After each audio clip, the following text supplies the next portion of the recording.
Happy Wednesday, everybody. Thanks for joining me in the card closet. This is episode 420, and we've got a card of the day for you. Let's see if you can guess who this is. This guy had 420 career doubles, and there's really only one hint needed for you to get this guy. Let's see if you can get it on one hint.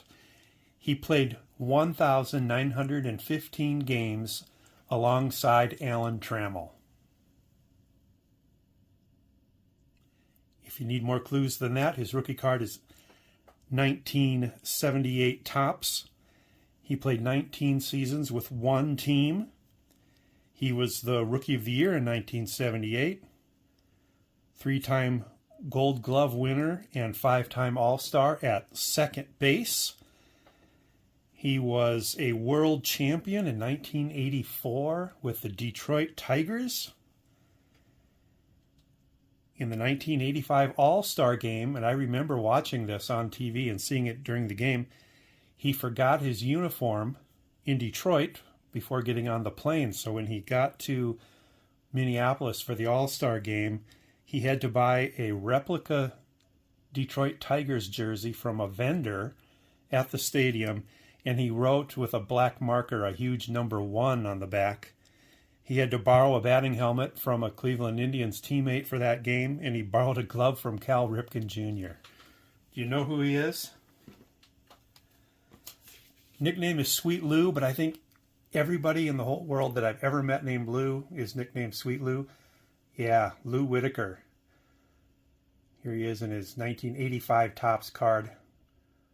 I like that image. Turning the double play. Can't quite tell who's sliding in there. It looks like it could possibly be a Red Sox player. But yeah, Sweet Lou.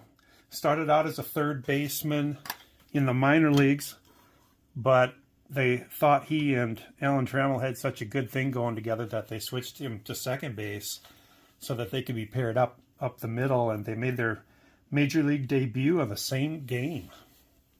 So, Lou Whitaker, our card of the day for episode 420. But you know, those of you that are into the number 420 and the 420 culture, you maybe know of a YouTube channel, the one and only Bud Stoney. His channel disappeared for a while, and I thought he was gone, but then I saw on Steve Rademacher's channel that he was getting some care packages from Bud Stoney, so I looked, and lo and behold, Bud Stoney's channel is back. He embodies the 420 culture more than anybody else on eBay. I'm sorry, more than anybody else on YouTube. And so, in honor of Bud Stoney, our second card of the day, 1976 Dennis Eckersley, rookie card. Bud Stoney's favorite card. Bud has an interesting collection going where he's trying to get card number 420 from every Topps set. And so I remember he had a live show one time where he was playing music, showing some cards, playing some guitar, showing cards. And then he went through all his 420s. So the only one I could remember off the top of my head was Al Oliver from 1983 Topps, card number 420. But Bud Stoney at that time had a pretty good run going. Not sure where he's at these days. But that's our second card of the day, Dennis Eckersley. I got some decent stuff here to show you. The first one's kind of a bittersweet card. This card I bought, and it was in transit, meaning I had bought it, but it hadn't arrived yet at my house when I got the news that Chris Sale had been traded to the Atlanta Braves. And so this is his rookie card, 2011 Topps. This is the Cognac Diamond Anniversary parallel. And his rookie card, obviously. And pretty bummed. You know, he was my favorite player. And now he's on Atlanta, so I don't know. We'll see. Wishing him all the best of luck. Usually my favorite players are on the Red Sox, so I'm not sure what will happen with that. But look at that shine on that Cognac. So wishing Chris Sale all the best. Hopefully he's got some more seasons, good strong seasons ahead of him. You know, I think if he can stay healthy, he's got an outside chance of getting to 3,000 strikeouts, even after having missed all these seasons due to injuries. Next up, we've got a Topps Finest X-Fractor from 2004 of our man Manny Ramirez. This is factory sealed, and it's numbered to 139. Manny Ramirez is not that expensive if you want to collect somebody with Hall of Fame numbers, but not in the Hall of Fame. Manny Ramirez could be your man. All right, let's go over to football. I got two Jerome Bettis cards that showed up. This is a Topps Chrome refractor from 1996, so the first year of refractors for Topps Chrome, and it's technically a Steelers card. It says Jerome Bettis traded, running back, Pittsburgh Steelers. He's still in a Rams jersey, but it is considered a Steelers card. I did not have that for the team set. Sometimes the trading card database gets cards like that assigned to the wrong team, and you don't realize you've still got more cards to get. And then the other one is the, trying to figure out the year here. Might be 1999, Bowman's Best refractor of Bettis. Very lovely rainbow shine going on there. This is one of those cards, and some refractors are this way, but when you get the picture where the etching shows up a little bit, it looks, and I guess it's more in real life than on camera, but it's so, the etching or the outline is so refractive that the card, it almost looks like it's a cartoon character rather than a real player. And I guess it just doesn't quite pick it up on camera. But anyway, that's a cool card. And then I got a X-Fractor, Topps Chrome X-Fractor of Jerry West. And this is post-playing days, of course. But again, you know how I feel about these dark, dark backgrounds. You just don't see the X-Fraction very well.